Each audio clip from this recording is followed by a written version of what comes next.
Welcome to the PA Books podcast. PA Books is a production of PCN, the Pennsylvania Cable Network.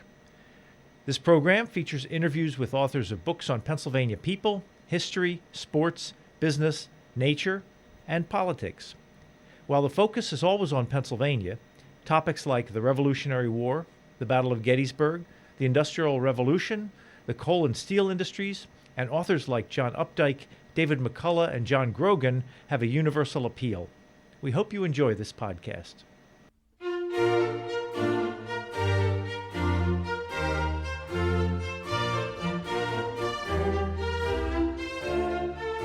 This week on PA Books, the author of La Citadelle, Leanard Bethel. Leanard Bethel, author of La Citadelle, Layle Lane and Social Activism in the 20th Century. Why'd you write the book? Because I knew Layle Lane. I was a counselor at a camp as a teenager from age 14 and 15 in Doylestown, Pennsylvania.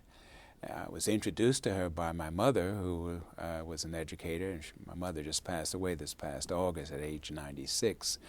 And my mother was an English teacher and an English professor. She introduced my brother and I to Layle Lane because Layle Lane had a great influence on her. My mother was a counselor at her camp in Doylestown, Pennsylvania during the 1930s. And it was co-ed then, but Layle Lane decided to turn it to all boys. And when my brother and I went there in the 50s as counselors, it was all male. Boys, inner city boys, African American from North Philadelphia, South Philadelphia, and Harlem. And so I knew her from that period on. Well, what was the story behind the camp? Why was it there? Well, Layle Lane was a social activist.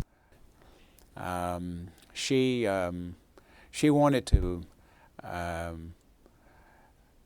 have a place for young African American children.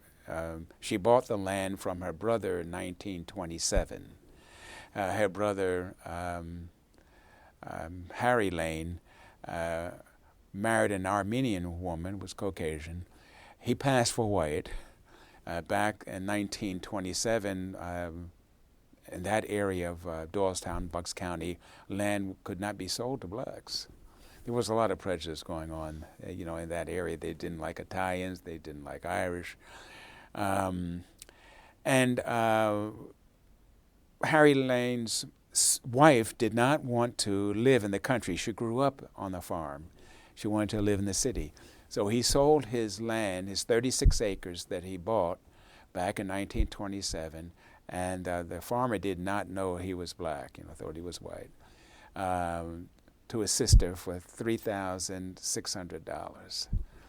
And she got involved in politics early. She was a socialist Democrat.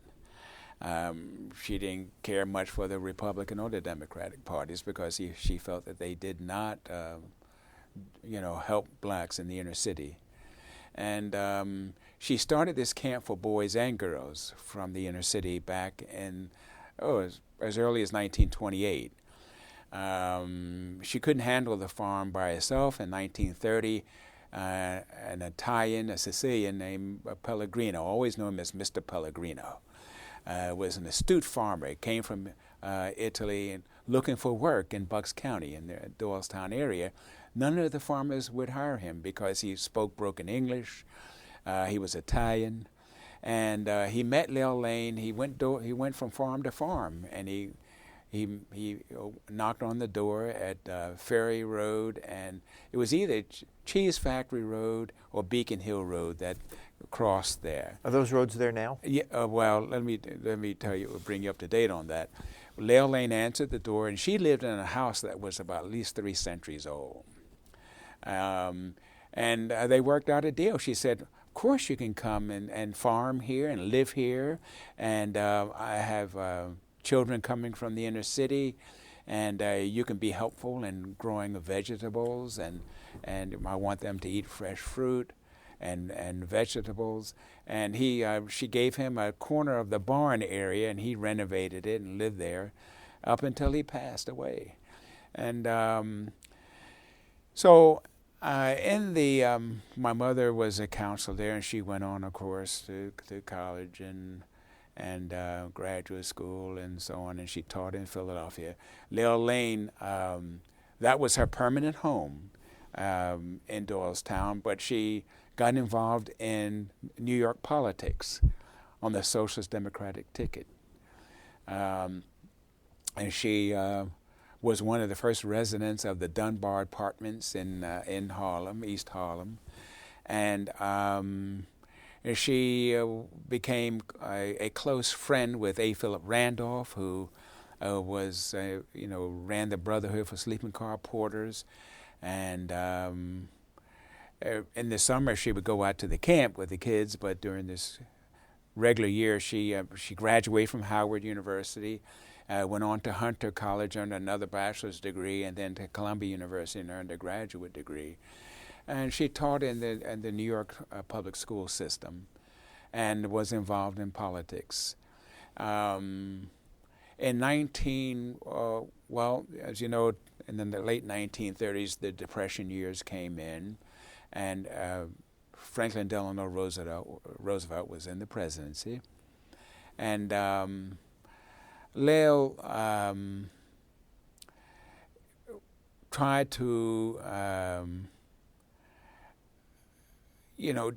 she got involved in national politics, and she followed A. Philip Randolph. They formed what was called the March on Washington movement, and they were going to protest for jobs for blacks. This was not the Martin Luther King March on No, Washington. no, this was the first March on Washington was 1941. It did not take place because the March on Washington movement group made their point.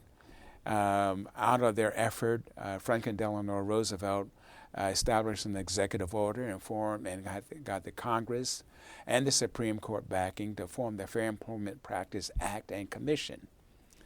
But blacks from all over the country were getting ready to march on Washington because blacks were drafted in the military, the Second World War had started, and blacks were not getting jobs.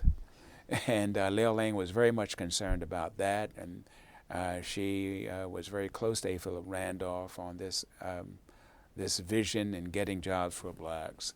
And so that was the first March on Washington. Ironically, the same group, the March on Washington movement, met with Harry Truman when he was president in 1948 and got him to establish an executive order to desegregate the military troops. And that same group, A. Philip Randolph, Layle Lane, Bart Rustin came into the picture, helped to organize the Martin Luther King March in 1963. So Layle Lane was an important figure. And at age 14, I did not know that. I mean, she was a very calm person, a pacifist, but very strong in her conviction and had some very strong rules and principles. And I was one of her boys, out there at the camp. So you went to the farm when you were that 14? Yes. We lived out there for about 8 weeks, and with boys between 8 and 12, 13, from South Philadelphia, North Philadelphia, and Harlem. And Layle Lane took her pension. She took her own funds to give them scholarships to stay there. What kind of activities did you do while you were there? Well, a normal day would be getting up at 7, having breakfast that she fixed.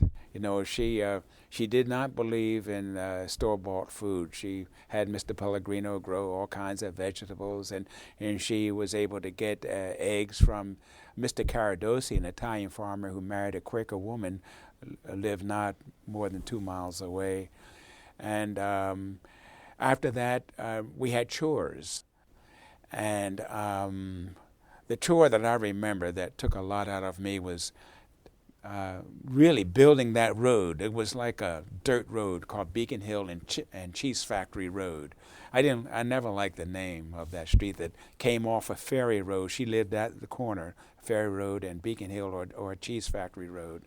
And we had to lay stones, the boys, and it was my brother and I and all the boys, and we would lay stones every day. That was our chore. It took a lot out of us. Then we had lunch, and then after the afternoon, blacks could not just openly, there were no segregated laws, but they could not go downtown and swim in the Y. What years was this? This was the 1954, 55s, in the mid-1950s. So she had there was a little stream that ran through the back of the property, and she had a water hole built. And we swam there and had a deck built, and we swam there in the afternoon. We played games. She would have discussion groups every day to talk about, what boys should be doing. She changed the camp from co-ed to all boys because she had a vision about African-American boys, then it was called Negro, becoming good fathers and community people and so on, and she thought that there might be a problem there. And she gave her full concentration to the idea of molding these boys to become good citizens and good husbands and fathers. And she spent a lot of time in discussion with it. Now, she has some interesting people come to the farm. Pearl Buck, the Nobel Prize laureate who lived in that area, she and Pearl Buck and Layle Lane were very close friends because Layle Lane was an avid writer. She would write an average of 15 letters a morning. She would get up about 4:30, 5, and write before she started her duties. And because she was a socialist Democrat, she did not believe in writing for profit, so she would not publish. I have a number of her letters in my possession now. And but Pearl Buck was an avid writer, and they had that in common. And Pearl Buck liked the idea of having, seeing the inner city boys coming and seeing a new way of life and so on in the country. And also, W.B. Du Bois used to visit. I met him. And at age 14, I did not know the importance of his activity. So I just shook his hand and went on. And I think Layle Lane was a little annoyed at that I didn't get a pen or a pencil and a pad and write. Back then we didn't have tape recorders. And Ralph Bunch, I met him at the farm. He would come and visit. For people who don't know, can you explain who some of these people were? Well, W.B. Du Bois was one of the leading social activists during the 20th century. He was the first black to earn a Ph.D. from Harvard in 1890. He was an avid writer and scholar. He laid out some strong principles of how blacks should survive in America. He made clear that the whole concept of double consciousness. You're black or you're Negro and you live a way of life, but you're also a citizen and you live another way of life. And there was a constant contradiction in being, of color in this country. And he developed that concept. He wrote a very interesting book on the Philadelphia Negro. Highly respected scholar. He was a professor, and made a great contribution to American life as a scholar. Ralph Bunch? Ralph Bunch was involved in on the international scene. He was with the United Nations. I believe he won numerous awards. He was one of the first blacks, appointed by the federal government to, have an outreach on the international scene. And but behind the scenes, he was very concerned about social development of the Negro, and he, got involved with Layle Lane on that issue, and he visited the farm a few times. I met him. And Pearl Buck? Pearl Buck was a Nobel Prize laureate, as you know, and she wrote a number of works. And she lived. There's a Pearl Buck's museum, a house out in Bucks County now. She was a celebrated writer, and one of America's top writers, a Nobel Prize in literature. And I didn't know it at the time. I saw this lady come and talk to us and walk around. I didn't know who she was as a teenager, but found out later how important she really was. Now, Layle Lane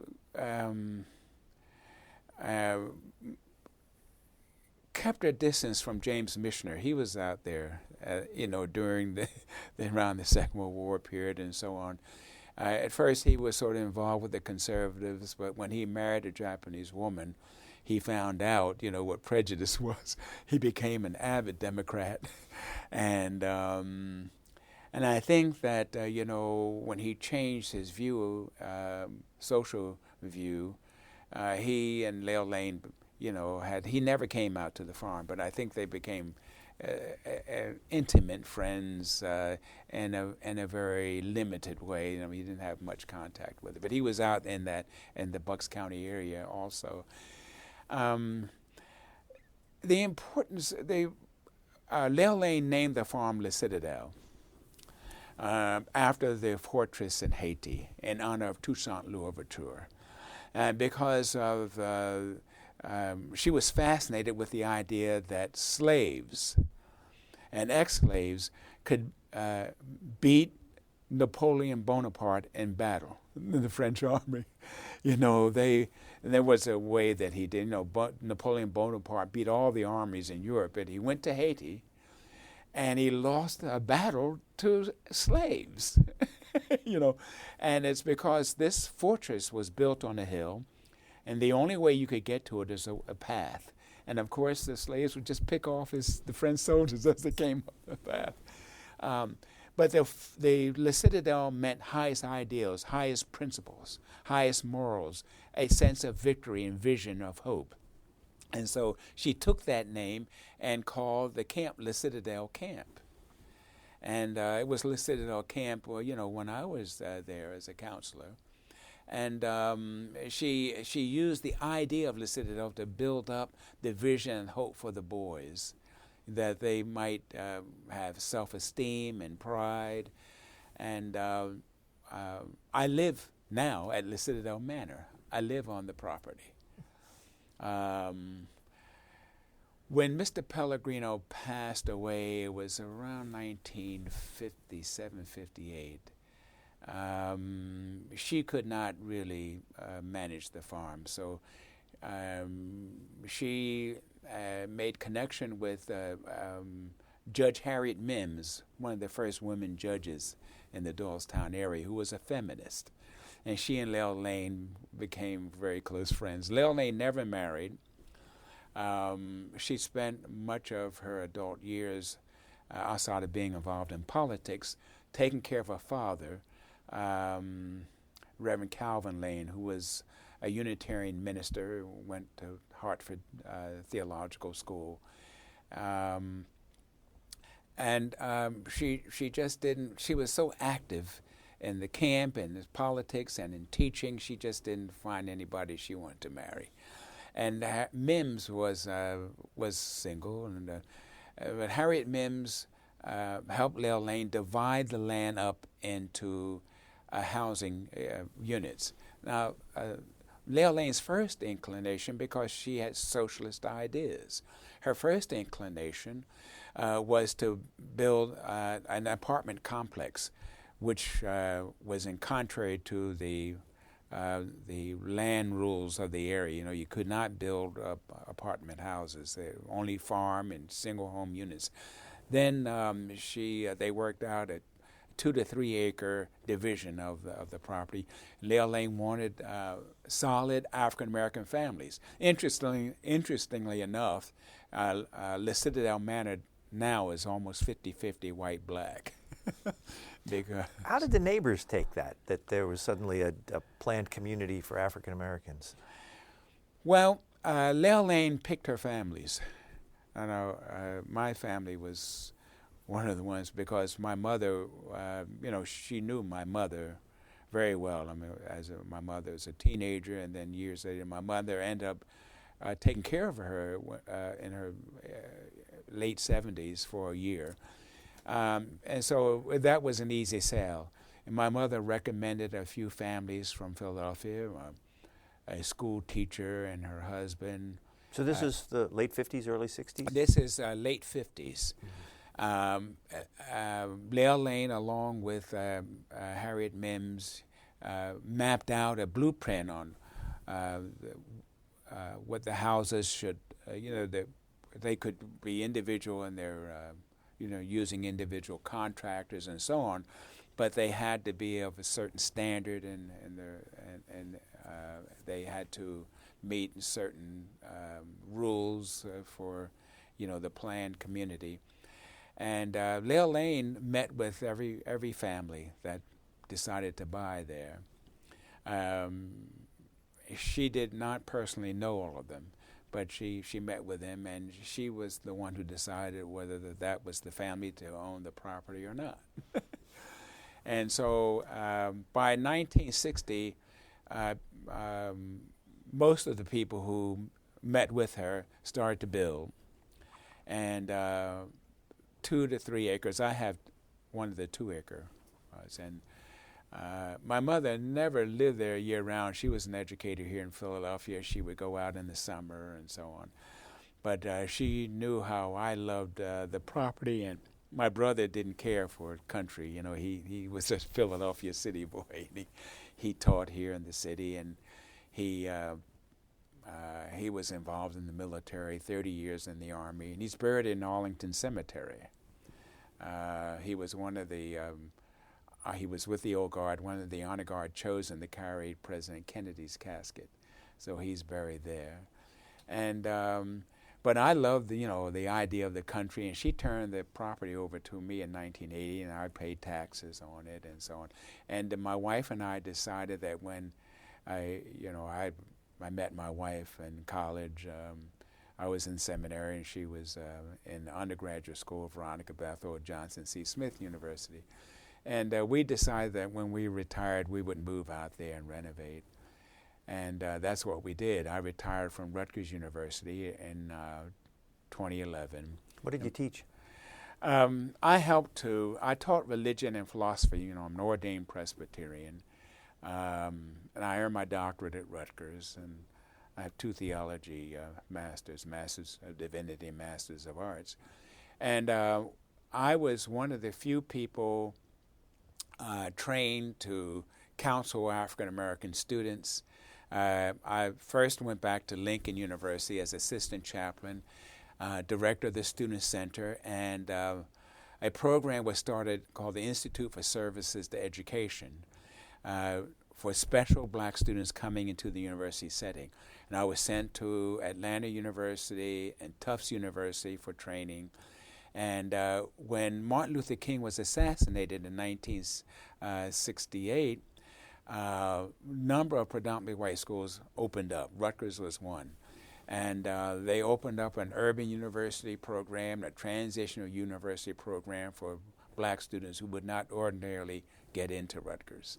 And I was hired in 1969 as director of counseling. And immediately, just talking to people, some of the faculty and administrators, I knew this wouldn't last. And so I said, let's take an opportunity and make something out of it. A person was hired to start an Afro-American Studies program. And I was hired in that program. This is during the time that I was counseling. And we formed the program African and Afro-American Studies at Rutgers College, at the newly established Livingston College of Rutgers University, and Douglas College, the women's college. And as history plays out, I ended up 42 years in the department of what eventually became the Department of Africana. I taught religion and philosophy, helped to organize a number of the courses, the Introduction to Africana. And so that was my stay there. And because of my effort, when I retired in 2011, the President and Board of Governors gave me Professor Emeritus. And so time just passed.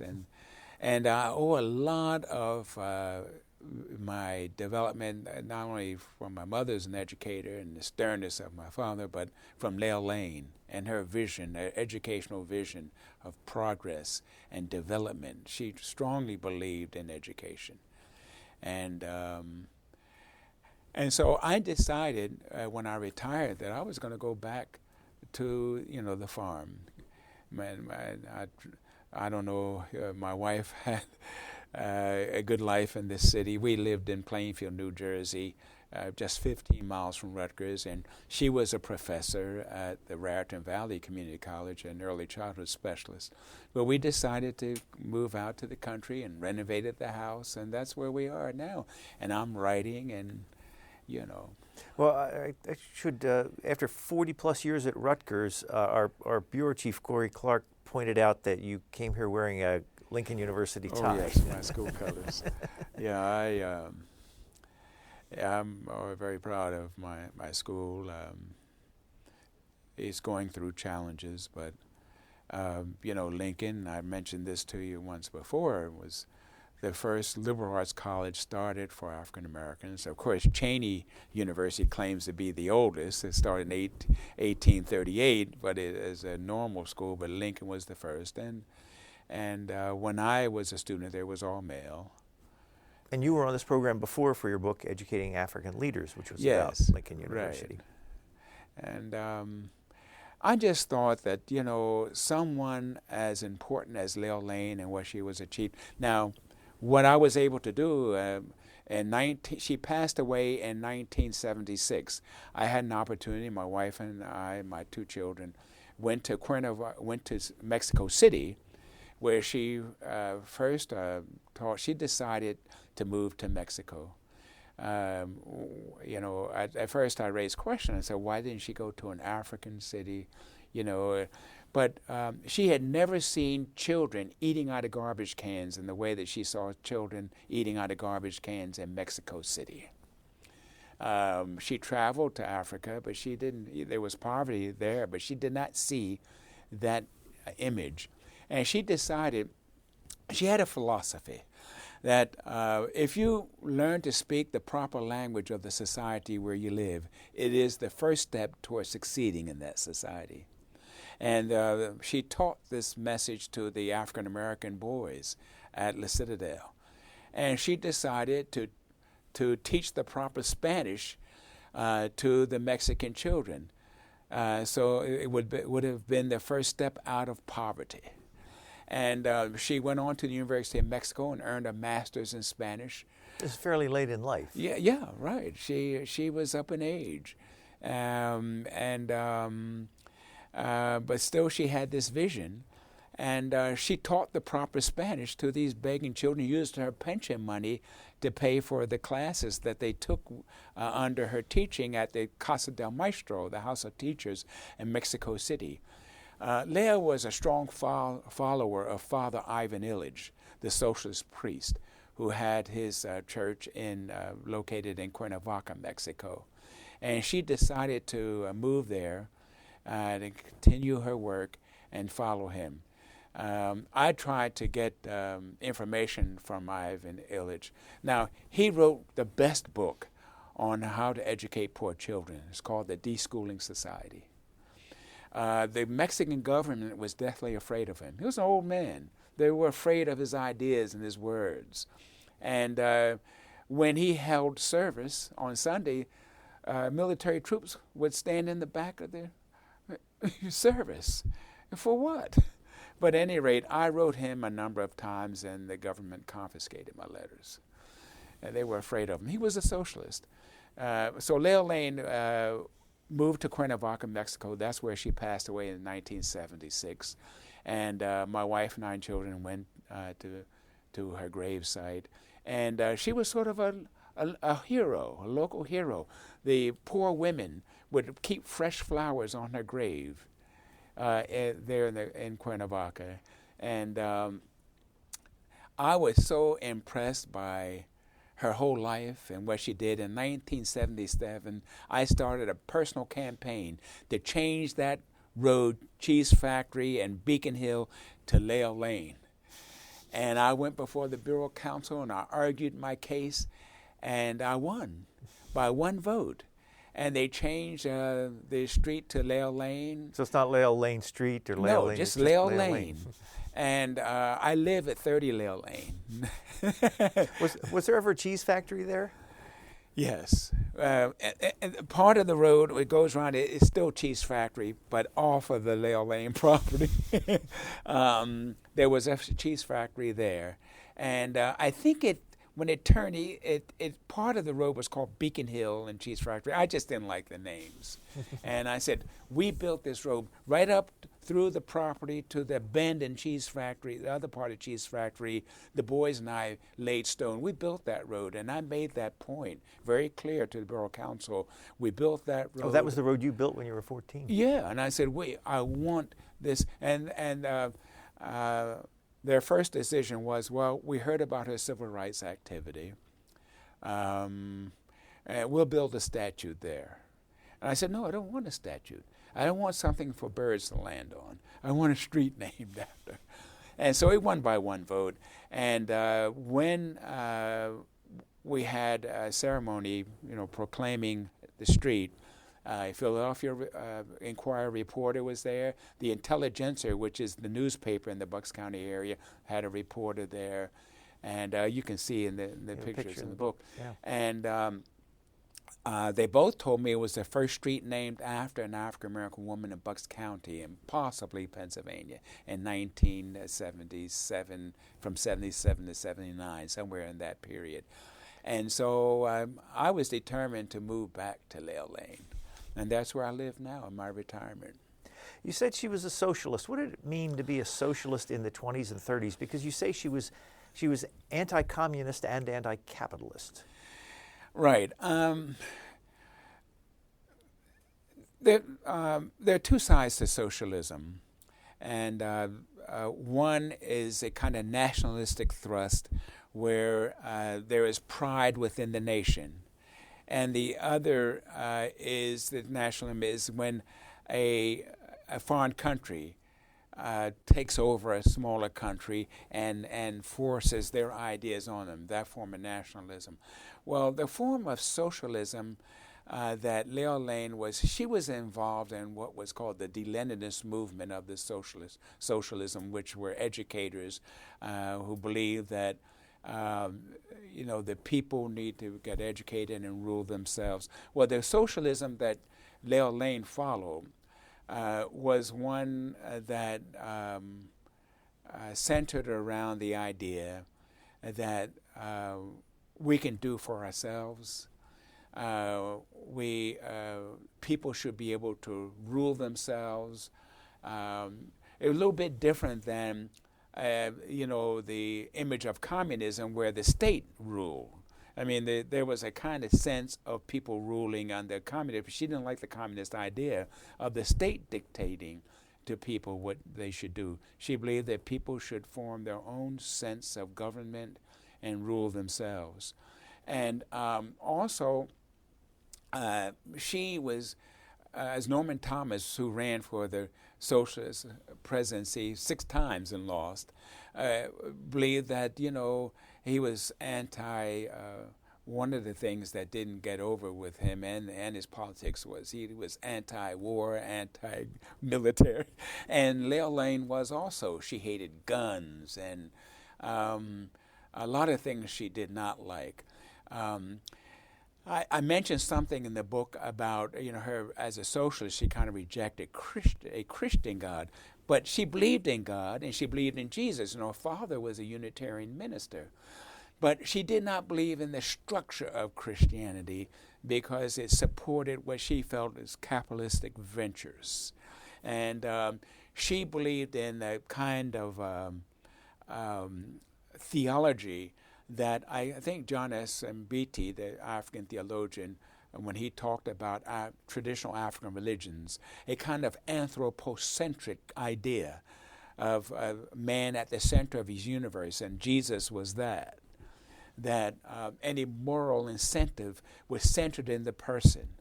And she believed in that kind of Jesus and that kind of God. And she had some influence on W.B. Du Bois with this idea. Du Bois had joined the Communist Party, and he broke away. Boyd Rustin, as a graduate student, joined the Young Communist League and broke away. In fact, he told me in an interview, I interviewed him, that it was Layle Lane who talked him away from the Communist Party. Because she believed that a moral person, and as Jesus was, had concern for the poor and the downtrodden. And this took her away from capitalism. Yeah, and this was the kind of socialism that she lived. She didn't believe in profit making. When she passed away, she had no money, and she had just that property in Doylestown. And so it was the kind of socialism that she lived. In fact, she had some odds with Paul Robeson. Paul Robeson is one of my heroes, coming from Rutgers and so on. Robeson never joined the Communist Party, but he was honored by the Bolsheviks. I don't know whether it's there today, but there was a little statue built of him in Moscow and so on. But he never he believed in the poor rising up, and he never joined the Communist Party. But he and Layle Lane were at odds on certain ideologies between communism and socialism. In fact, they both were residents at the Dunbar Apartments. Can you explain about the Dunbar Apartments? It was one of the early concepts, during the 1930s, one of the first of its type, to house social leaders who dealt with the race question. I mean, A. Philip Randolph was a resident there. Yeah, I want to read some. You're right. Okay. Paul Robeson, A. Philip Randolph, Layle Lane, Bill Bojangles Robinson, Yes. W.E.B. Du Bois, Matthew Henson, the first man to reach the North Pole as part of Admiral Perry's team, Yes. lived there. They the were same all apartment residents complex. there, It was in yes. Harlem? In Harlem, yeah, right on the East Harlem. And you say that she was kind of a celebrity there. Yeah, I mean, you had to have written references to get in to the Dunbar Apartments. It was the first concept of condominialism. And there was a lot of discussion, interaction, among the people who lived there about social progress and that kind of thing. Layle, even though she lived there, her permanent resident was always Doylestown and the farm. But her activity was in Harlem, in New York. She ran for politics there and so on. So the Dunbar residency was temporary. It wasn't her permanent home. She ran for office a couple times in New York State. Yes, as a socialist democratic ticket. Yeah, they lost. The socialists just could not. They could not. Layle Lane had an interesting idea, and I heard her talk about this. Her challenge with America was that we do not live in a pure democracy. That was. She was really concerned about that. Her idea was that if we lived in a pure democracy, any political ideology could be included, and people could choose which ideology they wanted. She saw an America where the Republicans and Democrats were the only two ideologies that could exist, and anyone else was out of the picture, and that bothered her as a socialist Democrat and a pacifist, that she could not be clearly involved in the political system in America because And she made it very clear, there's no pure democracy here, but there's no pure democracy anywhere in the world. Not in Africa, not in South America, not in Europe. And she was concerned about that. And she said that maybe one day there will be a nation that would open up and let any political party be involved in their structure without limitation to one or two ideologies. And so that was the problem that she was very loyal to America, but she had a strong feeling about this, that America will never become great until it becomes a pure democracy. And what we call democracy now is not a true democracy, and she felt that strongly. It's a democracy built on, we are a representative democracy and not a pure democracy, based on republicanism and democratic structure. She was born in Georgia? Marietta, Georgia. 1893. Yes. What was it like for a black family in Georgia in 1893? It was especially hard for her family. And I wish the picture of her family sort of got lost. I would have had it in the book. But she came from a mulatto mother and father. They look white, but they were very much black. Calvin Lane, as I said, was a Unitarian minister, and they were freedmen, and so she had problems with blacks in general, but problems with whites also. And she was born during the period of overt segregation. Was right at the end of the Reconstruction period, and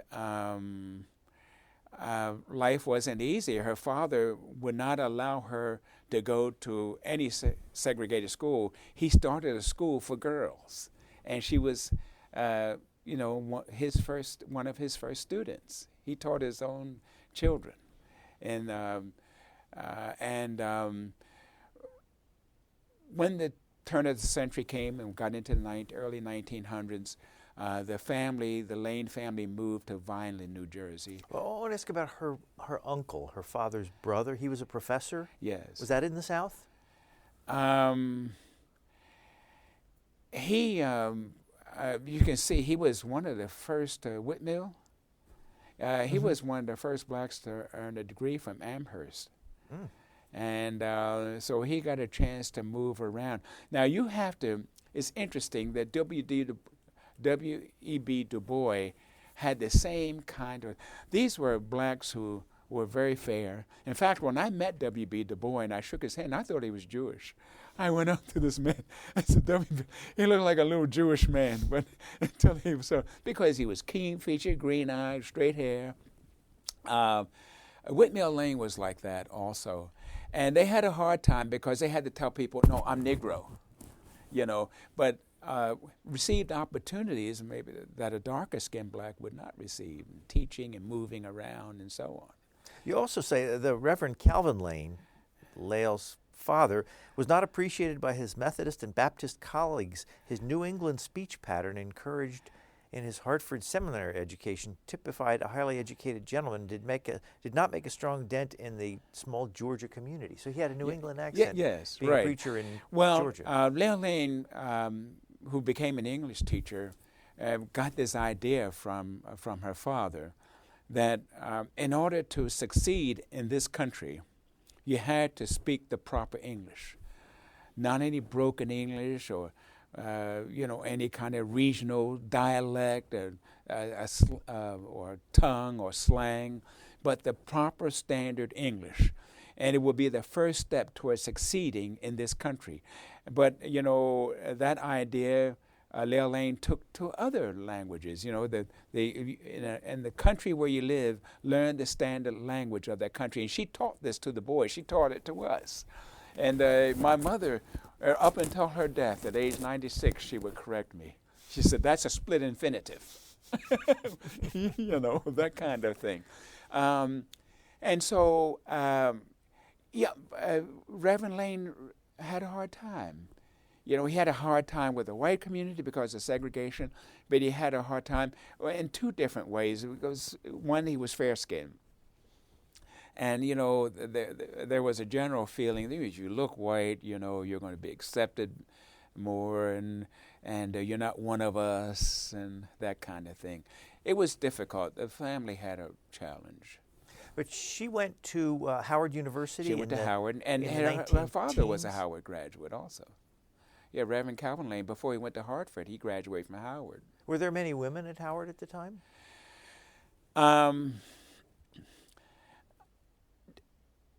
Not many, because, the black colleges, with the exception of Spelman, which was a women's college, sort of reached out for the freedmen, the male. And there were more men than women. They eventually, of course, now you look at many of the historically black colleges are predominantly female. Lincoln University is, 70% women, and was an all-male college. And that is because, the general failure of the black male, and we're at a tragic point. And Layle Lane saw this when she started the camp for boys in the 50s, that the black male is going to have a hard time. And we're seeing it right now. I mean, she was a visionary. There are more black males in prison than in college today. And 70% of African-American women with children don't have husbands. Layle Lane saw this early on, even though she never married herself, but she saw this, and she wanted to concentrate on black boys, to give them a different vision of life and what they could do to contribute to their own existence, to get educated, to become good husbands and fathers. And the camp, when it folded up, that idea sort of went with it. But we're at a tragic point at this point. We have a problem. And the very thing that she was concerned about has come to be a reality. Are there things being done to successfully address that right now?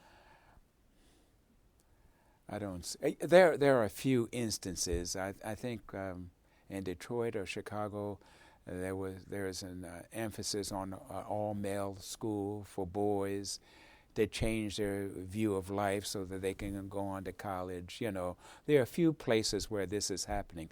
I don't see anything around Pennsylvania like that. I don't. I wrote a paper for the Lincoln University Journal, the Journal for Social and Political Thought, is saying that one of the ways educationally that we can deal with this problem is to form all male black schools with black male teachers, not women, but men, with moral conviction in their training, and and teach not only math and science, but teach moral conviction. What does it mean to live in a society and become a stable citizen? What does it mean to be a husband and a father? The only predominantly black male college is Morehouse College now. Lincoln is co-ed, as you know. But I'm for the idea of an all-black male college.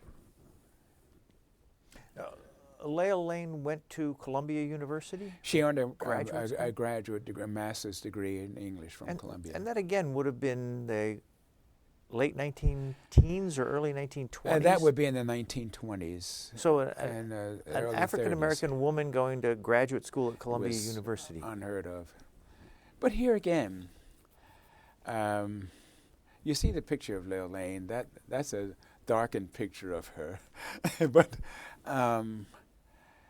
like W.B. Du Bois,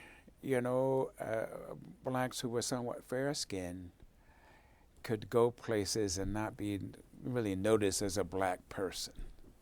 I'm quite sure that the admissions office at Harvard in 1890 did not know that W.B. Du Bois was a Negro.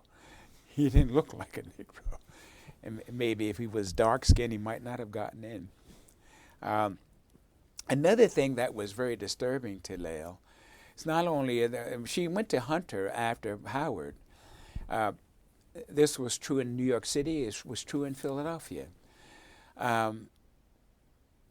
Blacks finishing historically black colleges could not get teaching jobs. You say she applied to teach at public schools but was turned down. This is in New York City. Yes. By a very conservative viewpoint on her college experience. The New York City Right. school officials They didn't think Howard could train a teacher to teach in their school system. And this was true in Philadelphia. And that's why she went to Hunter and earned another bachelor's degree. But she did eventually get a teaching job in New York City? Yes. Well, after she got her degree from Hunter and after she got a graduate degree from Columbia University. It's a sad thing. It's a very sad attitude. And interestingly enough, the first black to serve on the Supreme Court, who is a celebrated Supreme Court member, Thurgood Marshall, finished Lincoln University, the class of 1930, and Howard Law School, which is, historically black law school. I talked to, when he was alive, Judge Leon Higginbotham, who finished Yale. He was a top student academically from Yale. He said, I could never figure out this man, Thurgood Marshall. I lost to him in the courtroom. And I thought, with a Yale degree, I was better than he finished Howard. And he said, I was second in line for the Supreme Court job that President Lyndon Johnson chose him for. And he chose him because he had 0 losses in the courtroom. And it was Thurgood Marshall who spearheaded the Brown decision in 1954. Brown versus the Board of Education. Brown versus the Board of Education. And so this attitude that blacks finishing these schools were not good enough to teach children was, a prejudice that we saw in the northern cities. But when she got the job of teaching in New York City, what did she teach? English. She was trained in English. She was an English teacher. And one of the reasons why I took pride in writing Dr. Leonard Cavello, an Italian who has earned his PhD from I believe, Columbia. I know he was from an Ivy League school. He was principal of the Benjamin Franklin High School, which was right on the edge of Harlem before Harlem changed to black. They had poor Jews and Irish and so on. And he hired Layle Lane as his first black teacher. Leonard Cavello wrote one of the best books on how to educate also the poor in the inner city. It's called The Heart is the Teacher. I wrote him, he sent me a 4-type-page letter, and I put some of his ideas in the book. When he retired in Sicily, Italy, he passed away in his late 90s. He had someone type the letter, I guess, as he dictated. But he hired Layle Lane to teach English at the Benjamin Franklin High School. She was a very effective teacher. She was a very good teacher, and helped to tear down the prejudice, that existed in the public school structure in New York City, and we got the same thing in Philadelphia with people who came along later. You also write about her being active in the teachers' union in New York, American Federation. She was the first woman, African American woman, vice president of the American Federation of Teachers, and she headed up its civil rights division. She was highly respected, and in fact, I can't remember the year that the AFT had me go to Atlanta and to Washington to speak about Layle Lane and her life. They wanted to have her, with difficulty, her remains exhumed in Cuernavaca and brought back to America, but that didn't happen. But Layle Lane was very effective in the American Federation of Teachers, and and confronting racial issues. And they respect her a great deal, the AFT. Does she have any nieces or nephews still around? Yeah, that's interesting. There's an interesting story. Yeah, I met a few. Do they know anything about her? They found out indirectly. This is the American story, and Mrs. Collins, Teresa Collins, who could pass for white but married a very dark-skinned man, made me promise not to put this in the book, but it's a part of American life. She said that, part of the family, Layle Lane and Teresa Collins' brother, Harry Lane, passed for white when he's the one that bought them. And his daughters, and he looked white, and they married white men. Well, at Layle Lane's memorial service, now Layle Lane appreciated the Second Baptist Church of Doylestown. She would attend there some. That's where her memorial service was, and I was one of the speakers. But Harry Lane made his children feel that, don't associate. He would only see Layle Lane at the old Snelling's, what's the store downtown? Snellenberg's. Snellingberg's, every Christmas Day without his wife and children. He only saw her once a year because he didn't want them to know that he was black. And there were reasons for it. I mean, he had privileges that, he would never have if he was, detected as a black person. Well, at the funeral, at the memorial service, one of his daughters came with her daughter.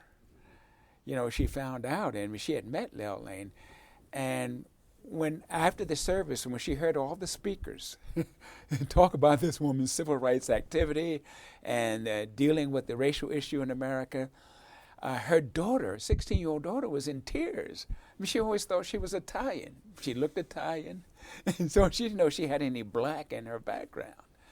And her mother said, I brought her here because this lie has to end in our family. I want her to know her heritage. Well, a few years ago, my wife and I spoke at the Popular Cultural Association in New Orleans on Layle Lane. And during the question and answer period, a man stood up. He said, I am Layle Lane's grandnephew. I'm a Negro. And we looked. I said, there's no Negro. This man's white. And he was married to a Greek woman. And we went to lunch with him afterwards. And he said, I held this thing in me long enough. And I'm a musician. He's now a lawyer. He said, I'm a musician. And he said, Layle Lane told him, he said he had a meeting with her. And they encouraged him to do more with his life and go to law school. And he went on to Temple and became a law school. But it's interesting that it's part of the American story. How many people who call themselves white have black in their background through the slavery period? And that's a part of part of her life experience. Well, we're going to have to end it because we're out of time. We've been speaking with Leanard Bethel. He is the author of this book, La Citadelle, Layle Lane and Social Activism in 20th Century America. Thank you very much. Thank you. You've been listening to a podcast of PA Books, a production of PCN, the Pennsylvania Cable Network. We'd like to hear from you. Our email address is pabooks@pcntv.com. Like us on Facebook to learn more about PA Books.